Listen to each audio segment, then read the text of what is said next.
అబ్బా, ఈ మెసేజెస్ ఏంట్రా బాబు, డిలీట్ చేయడానికో టైం ఉండట్లేదు. ఏమేంద్రా ఈ మెసేజెస్ చూడు ఎన్నున్నాయో, కావాల్సింది తప్ప అన్నీ కనబడుతున్నాయి.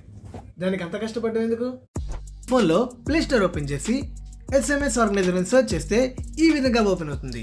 దీన్ని ఓపెన్ చేసి ఇన్స్టాల్ చేసి ఓపెన్ చేస్తే పర్సనల్ మెసేజెస్ విడిగా, ట్రాన్సాక్షన్ మెసేజెస్ విడిగా, ప్రమోషనల్ మెసేజెస్ విడిగా, స్టార్ మెసేజెస్ విడిగా చూసుకోవచ్చు. పైన రిమైండర్స్ ట్యాబ్లోకి వెళ్ళామంటే ఇక్కడ మనకి ఫ్యూచర్ పేమెంట్స్ ఏమైనా డ్యూ ఉంటే క్విక్ ట్యాబ్లో చూపిస్తుంది. ఫినాన్స్ ట్యాబ్లోకి వెళ్తే ఇక్కడ మనకి బ్యాంక్ స్టేట్మెంట్స్ అన్ని విడివిడిగా చూపిస్తుంది. ఆఫర్స్ ట్యాబ్లోకి వెళ్తే మన ఫోన్లో ఉన్న ప్రోమో కోడ్స్ అన్ని విడివిడిగా చూసుకోవచ్చు. అంతేకాకుండా ఈ పైన 3 డాట్స్ క్లిక్ చేసి సెట్టింగ్స్ ఓపెన్ చేస్తే swipe actions, theme, offers tab, on and of, security for the finance, quick replies, ఇలా చాలా ఆప్షన్స్ ఉంటాయి. సెక్యూరిటీ ఫినాన్స్ ఓపెన్ చేస్తే ఫినాన్స్ ట్యాబ్ ఓపెన్ చేసినప్పుడు మన బ్యాంక్ ట్రాన్సాక్షన్స్ ఎవరైనా చూడడానికి ట్రై చేస్తే ఫింగర్ ప్రింట్ అడుగుతుంది. కాబట్టి మన బ్యాంక్ ట్రాన్సాక్షన్ మెసేజెస్ సేఫ్.